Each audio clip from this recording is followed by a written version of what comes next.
Tao, reverse entropy, life force, but for now, we'll simply call it the way.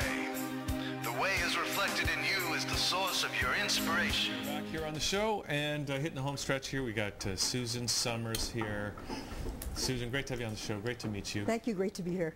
And author of this book, Power Source for Women, proven fitness techniques, strategies, proven fitness strategies, tools, and success stories for women 45 plus, right? Right. So, now you started running, should I say it, at the age you were? Yeah, absolutely. Okay, 61 years old, you ran your first marathon. I did my first marathon, yeah. I had actually started in 2002 to work out at the YMCA.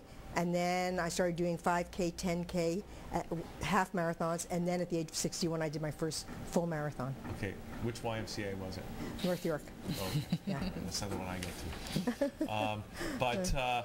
What was it that got you, first of all, into fitness, and then what got you into running? Well, it was interesting because I smoked from the time that I was about 16 to 30, and then I quit cold turkey, gained 20 pounds, got divorced, all the things that people go through, and suddenly I said I better do something.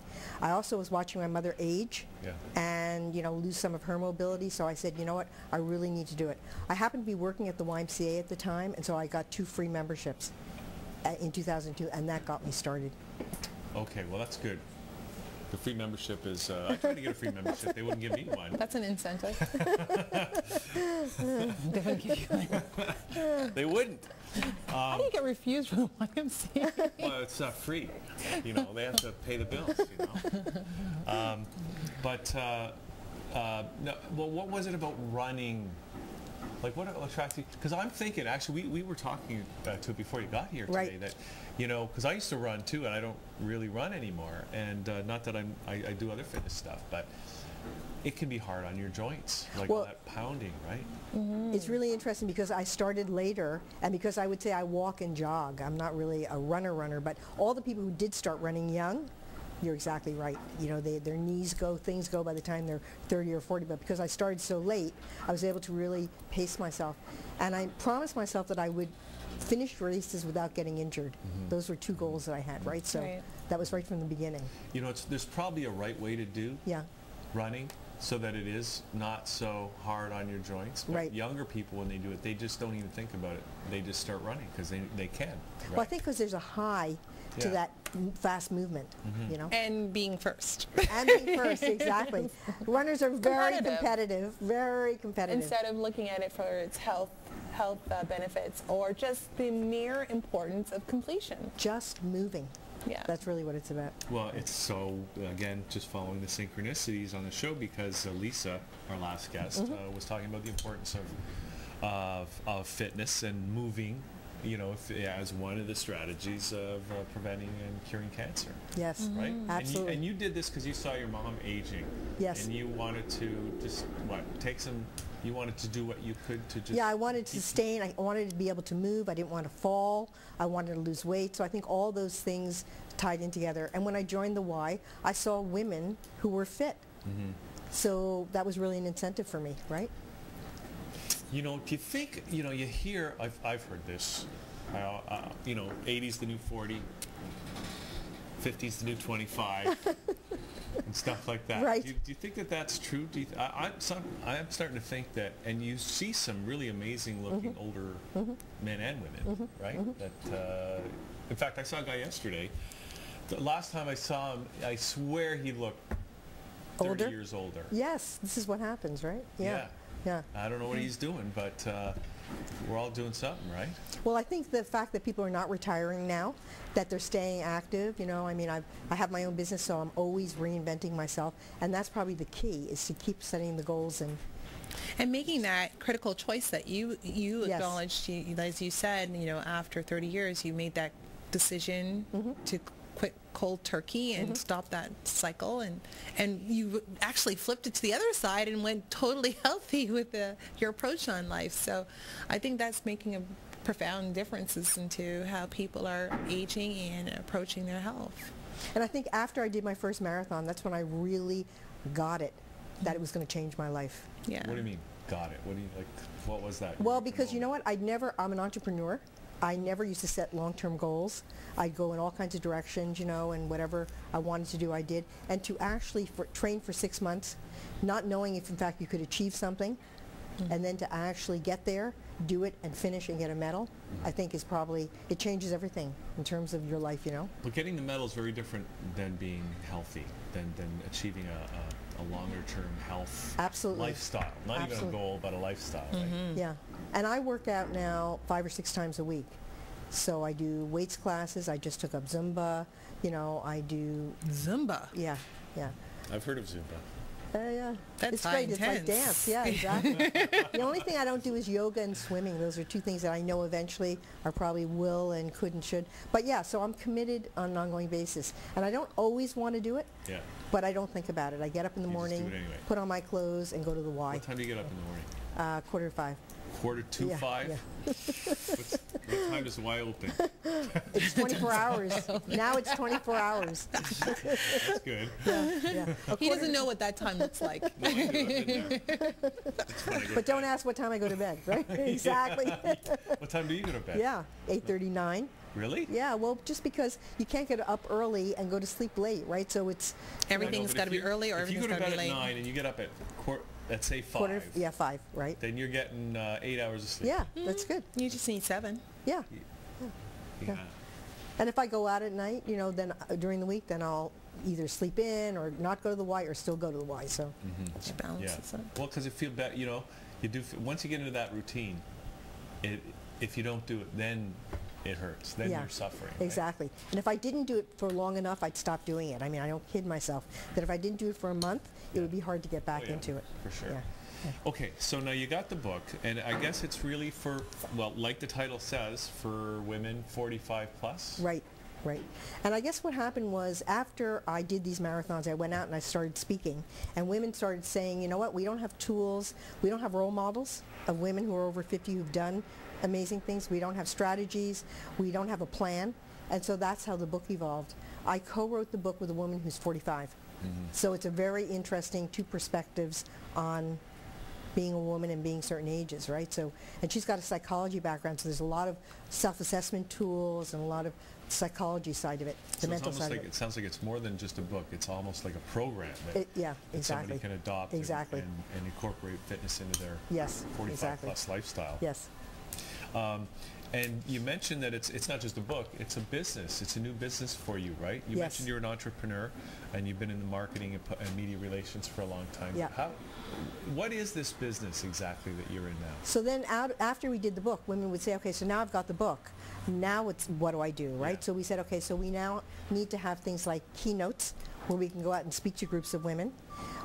Workshops where we can actually work with the book, and there's a journal in the book, so we actually use that as well.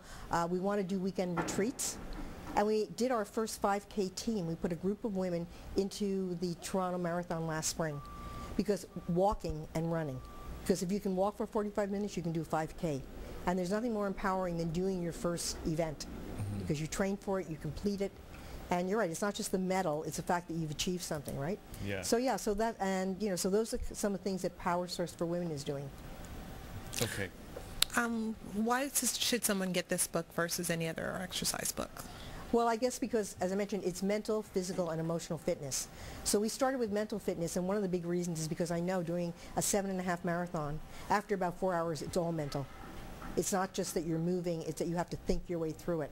So that's what a lot of fitness is. It's really committing mentally and setting goals and overcoming some of your doubts. So, and then it's physical, actually putting together the plan, and we've got the plan in there that doesn't require a lot of equipment. And then it's emotional. We go into things like vision boards. We go into how do you overcome obstacles? How do you reward yourself? You know, women don't reward themselves. They don't take the time to say, you know what? Look what I just achieved, even small things, right? And then setting new goals. So how do you then set some blue sky goals? So it covers right from I don't know what I want to do to being successful and then setting new goals. And that's probably what makes it different. I had a question. You mentioned the marathon, that you have to think your way through it after I'd say about 4 hours. 4 hours Yeah. into it. Yeah. Now, I've never run a marathon. Yeah. And so can you just talk about what that is? Like what happens at 4 hours? What happens? Do you hit the wall? Are you totally exhausted? And, yeah, I think that I think what happens is you just basically, you're there, and I had other people being with me. I had a daughter. I had my husband toward the end, who was a marathoner, and so he brought me in. He actually brings me in a number of races, comes back for me. And so I had other people with me, but in the end, you look at it and you say, how could I be out there for another 3 hours? Even though when I was training, I would actually go out for 4 or 5 hours at a time and just move, because I knew that I would have to do that, right? But that's what I'm saying. It's so easy to give up. You know, it's so easy to say, you know, I can't do it. And then you have to be talking to yourself. So then it's really this is what I want to do. I can do it, you know, and that's it becomes very mental. Wow. What's the secret to that? I mean, what did you tell yourself that allowed you to... Okay, I'm going to have white wine after I finish. Immediately? Immediately. At the finish line? I trained for like 6 months to do this event. I know it's important for me to do it because I want to be a role model for other women. And because of an entrepreneur, once I commit and tell people, then I've told them. So I've told a lot of people, so I can't let them down. Let them down. So a lot of that kind of thinking, you know. At the same time, I would say to myself, it's hot. There's no music anymore. It's, you know, there's not cheering crowds. I mean, by the time I came in, there was nothing, right? So there's a lot of that.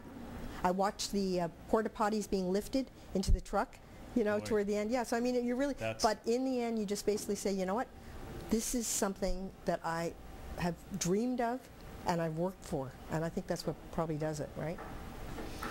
To finish. I'm just wondering if, like, okay, and you talk about physical, emotional, and mental fitness, right? Right. And and we're targeting women that are over 45 here, but you know, a fitness strategy is one thing, but what are some of the other benefits that that these women will take away? Well, I think the main thing is that you feel good about yourself, right? So I think that's where the self-esteem is unbelievable, you know, that you have achieved something. So there's that as well. It changes the way you eat, because suddenly you're not necessarily eating for stress and those kinds of things. You're really eating to fuel your body. When you feel better about your body and you feel that it's capable of things, then I think you start to treat it better. Right. And so I started to eat better. You know, I started to, as I said, you know, get pedicures and take care of it more. So there are things that come out of this that go beyond the fact that I exercised. So it becomes life skills, life sources, and power of life. Exactly. I drank more water. You know, you just start doing. So you're exercising your mental muscles as well, and how to stick with it. Exactly. How does this translate over to the entrepreneur that you deal with? Well, it was very funny because I launched this new business, and I've done some workshops that combine the two. My marketing background and the new business. And I guess what I didn't expect with this business, that I would have to go to square one, because I was well known. I knew how to do, I've worked for the media. I teach. You mean in your old? Yeah, I teach at U of T, marketing and media, right? So I thought, I'm just going to sail into this, right? But a new business is a new business. And I had to go right back to square one, and I had to say, who are the markets? How am I going to reach them? Even though I know I think they need it, they don't necessarily think they need it, right? So it really was being the same place that new businesses are. So let's talk about that, because how long have you been doing this now? It's only a year for the new business, and the book was a year and a half. Okay. Yeah. So, for example, for women out there now, and I'm assuming again it's 45 plus women, but maybe it's beyond that even. Yeah, I think, I got 5 more years before I pick up the book. You know what? You could be 20 and look at this, and if you did some of the things in the book at 20, you'd be Are you saying I'm 20? Do you think exactly? You think I'm 20? You look 20, Lisa. You look 20. Wonderful. Yeah. I love it. And you mentioned you got to convince these women. Sometimes they don't know that they need it. Right. Like, can you just speak to those women right now, the ones that maybe don't think they need it, but they really do need it? Can you just? Yeah. Well, as I said, I think the thing is when you wrap your head around the fact that you want to age well, and you don't want, I mean, you don't necessarily have to be in pain. You don't necessarily have to, you know, your body doesn't necessarily have to deteriorate in certain ways. You can really, and mentally, you know, they're saying now with Alzheimer's, et cetera, that really physical exercise keeps you mentally alert, right? So it's really important to be proactive. A lot of women go through menopause in their 50s and they say, oh, my body's falling apart, right? What am I going to do? And then you look at other women who say, no, you know, this is just part of a process and I'm going to take care of myself. For example, I now weigh probably 25 pounds more than I weighed when I was 25. But the thing is, I'm healthy. So it's wrapping your head around the fact that being healthy doesn't mean being thin. And it doesn't mean suffering, and it doesn't mean, you know, denying yourself. It really just means it's a very proactive kind of thing. So you're prioritizing how Exactly. you view Yes. what is important. And this is what I say to people, which is start anywhere. Like, can you, like, walk for half an hour? Mm-hmm. You know, you hear park at the parking lot further away. Take the subway, take the stairs. I mean, like, there's so many ways to get into fitness that are not that, oh my God, I've got to go to the gym 5 times a week. Mm-hmm. And once you do that, you start. Then, as I said, then you commit to like a 5K, and you feel great when you're with other people who are taking care of themselves, you know? Totally agree. Okay, so now do you have anything coming? I know you do the keynote sessions, you do the lunch and learns workshops, right? One-on-one or group coaching. Right. Do you have anything coming up in the near future? Well, I think what we'll probably do in the spring will be to do that 5K again. You know, because it gives women a place to start, you know, where they can say, okay, we'll come on your team and we'll walk or run with you. Teresa runs, I walk, right? So yeah, we're going to probably do that with the Toronto Marathon in the spring. And yeah, I mean, I guess so. And then I'd like to do more online. So that's the other market, the online community of women. Okay. Would be another market. So now, I don't know how you do exercise online, but... mental exercises, right? Yeah, exactly. That's what it's all about. I think the point is that you start off with the physical, with the body, and you end up at a point of realizing the strengths and powers of your mind. Absolutely, absolutely. You need to be a woman. No, I'm teasing. You got to think from your belly, not from your head. Okay, so what does that mean? Does that mean that women out there who are watching this right now and they, because, you know, I can imagine some of these women are going, I do not want to run in the 5K marathon. Well, right? Actually, it's interesting. The first chapter of the book is Find Your Fitness Passion. Mm-hmm. And I think that's the key, right? In other words, what is it either that you used to do as a child and stopped doing, or you tried a little bit but gave up? And it can be anything. It's not necessarily running. It could be yoga. It could be walking. It could be swimming. High jumps? Yeah, really. What? Anything that you're going to do. High jumps. Anything that you're going to do, if you like it, then you'll commit to it. And that's the point, right? I've gone to, for example, yoga. I've gone probably to 5 yoga classes over the last 2 years, and every time after a class I say that's it. Because I don't feel comfortable there. I don't know how to do the things. I don't have the patience. For the yoga. Right now, even though I know if I committed for 6 months, it would totally change. You know, I'd feel differently, right? But so that's what I'm saying. So for me to do yoga is not the same as me to do these races or me to do weights classes, right? But everybody's different. So what you're saying is you got to find your passion. Find your somebody passion. Else is the yoga, then exactly. that's fine, right? Could be bike riding. You know, go bike riding with your, you know, friends or kids or whatever. So just find something that you want to do. And tie your passion with your exercise. That's right, exactly. Okay, so exactly. For now, and you mentioned now future plans for the business. Right. Does that include? Is that the internet? Is that the direction you're going? Yeah, I would say that eventually we'd like to have an online community. But what we're really trying to do is break into the U.S. because I have family in California, so I've done a little bit in California, launched the book in California, and I'd like to do some work in Florida because those are places where there are a lot of women. Mm-hmm. And you know the weather is great or whatever, so you know we would like to expand it beyond that. Mm-hmm. I'd also like to go onto some cruise ships and do some motivational talks. So you know I sort of have some things that I'd like to do beyond the keynotes and the workshops. But I think now if you're going to do this kind of work on cruise ships, you have to teach people how to swim. Exactly. Who's going on them anymore? Exactly. They have a track on the boat. Some of them may have tracks. They do. That's right? what we go on the track, and they have gyms as well. It'd be great. I'm just saying, a marathon on a sinks. cruise. Just in case it sinks, like that one in Italy. Oh, you had to go there. I tried to make a little joke about it. Okay, so the internet stuff. So now, I mean, so somebody that's resonating with what you're talking about right now, like what's the first step? Do they contact you? Do they buy the book? Do they go to your website? What's the first thing that I would say the first step would be go to the website, contact us. And the website is, what is it? PowerSourceForWomen.com. powersourceforwomen.com. Okay. That's the first step. Yeah. And then what do they do? Contact me. Uh-huh.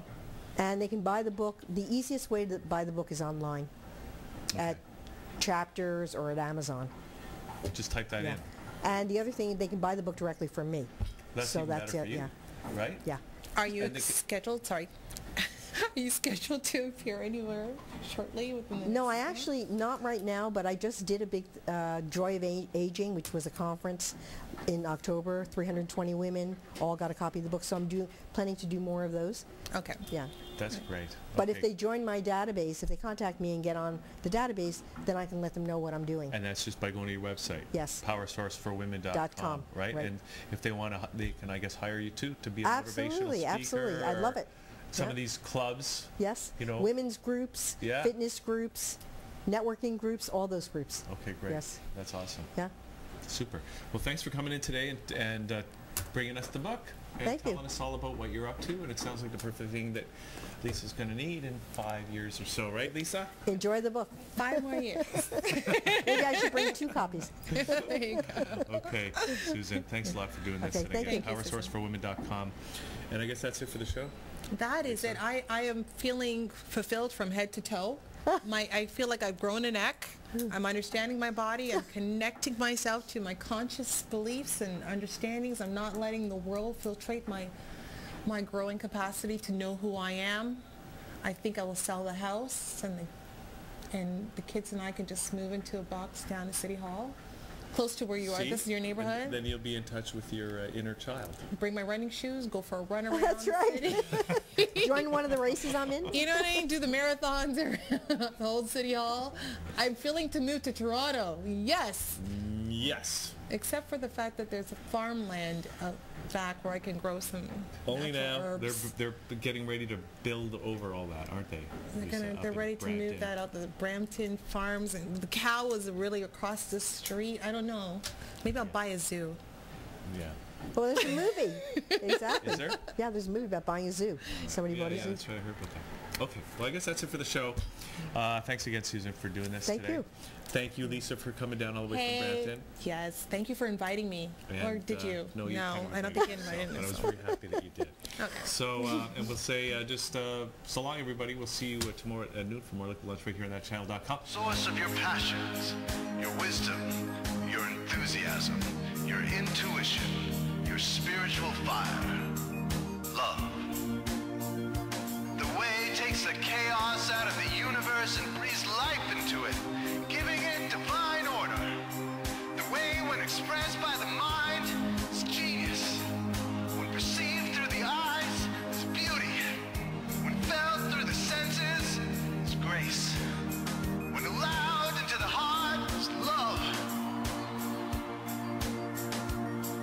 Most people cannot sense the way directly, but then there are the wayseers, the keepers of the flame.